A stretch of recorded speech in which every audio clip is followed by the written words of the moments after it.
आज खसब NASA satellite news परवर्ती प्रसंग नासार एक अचल उपग्रह पृथ्वी पृष्ठ में खसब आज यही खसवा नहीं आकलन कर महाकाश गवेषणा संस्था नासा पक्षर से सतर्क कर 600 पाउंड तथा 270 किलोग्राम ओजन यही मृत उपग्रह आज राति प्राय 9टा पर पृथ्वी वायुमंडल में प्रवेश कर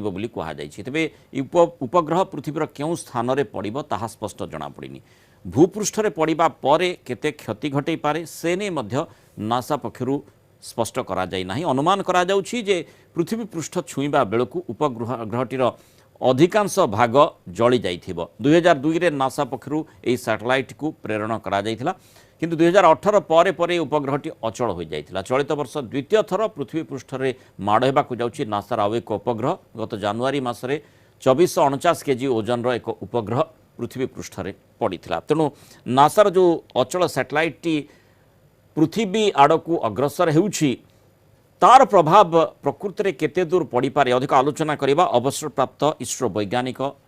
कार्तिक स्वाई आम सहित जोड़ी श्रीयुक्त स्वाई स्वागत करबा आलोचना जो आज राति 9टा पर जो नासार जो अचल सैटेलाइट खसब तार प्रभाव कौन हो पारे केते दूर माने केउ स्थान में खसब कारण आम जमती जानिछे जो अचल उपग्रहटी ताकू मैनेवर करा जाई परिबो नाही बा ताकू आमे इठू ऑपरेट करि परिबा नाही तेणु स्वतः जोठी खसबार थिबो से खसब देखंतु एपरी जो छोट छोट उपग्रह सब महाकाश रही आपण जहाँ सब इनफॉरमेशन देले सा ठीक कथा एटा ए जो उपग्रहटी अच्छी जहाँ को एक्चुअली रखा जाइछला महाकाश रे सूर्यर पर्यवेक्षण लगी तेणु यार जो कार्यकारिता सरीगला पर जहाँ आप ठीक भाव कहले 2018 पर यार जो कम्युनिकेशन सहित कम्युनिकेशन बंद हो जाता जहाँ फल यह अचल हो जाता तेणु जितेबाला यही प्रकार उपग्रह जार ओजन 300 केजी आप देखु आमर जिते सब बड़ बड़ उपग्रह अच्छी तुलन यहाँ बहुत कम तेणु यही प्रकार उपग्रह जिते महाकाश अचल हो धीरे धीरे वायुमंडल को गति करती जो वायुमंडल प्रवेश करती से बेग एत प्रबल रो प्रकार तापमान सृष्टि हम से प्रायतः अधिकांश अंश जली पड़ी नष्ट हो जाए किंतु गोटे कथा हमको मन रखा पड़ो एथरे आपण जहाँ कहती जे महाकाश वर्ज्य वस्तु बा किसी हुए तो स्पेस डेब्रिज हुए तो किसी सृष्टि हो पार जहाँ हुए तो अन्य उपग्रह मानक किसी माने समस्या रखिपे अदरवाइज यही प्रकार जो प्रकार उपग्रह एमानकर पृथ्वी उपर यार किसी प्रभाव पड़ो ना जमती आप कहले जो वायुमंडल यहाँ प्रवेश कर जली माने जली जीवार संभावना कारण तार बेग अधिक रही तेणु यह जली जीवार संभावना रही किंतु जो तल को आसब यह अग्निपिंडुला भली आसीपे तेणु जदि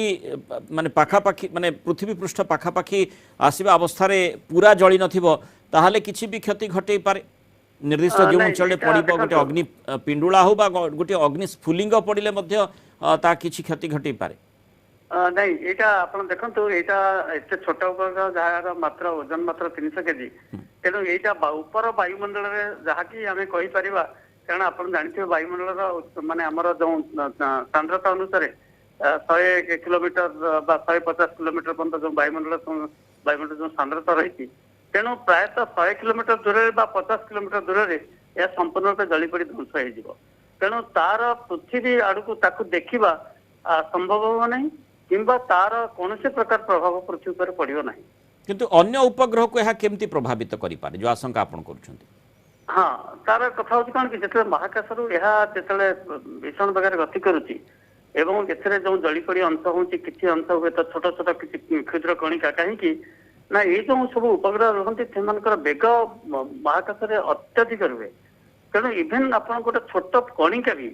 जदि लो अर्थ ऑर्बिट रे जो प्रकार आमर उपग्रह रही तेणु किसी क्षुद्र कणिका हुए तो जो बेगर जाऊँगी आमर बहुत गुड़ाए रही दूर संवेदनशील उपग्रह रही जो मानकर उच्चता प्राय 500 ରୁ 700 किलोमीटर रही तेणु यही कक्ष मानकर जदि किसी जो महाकाश वर्ज्य वस्तु रुहे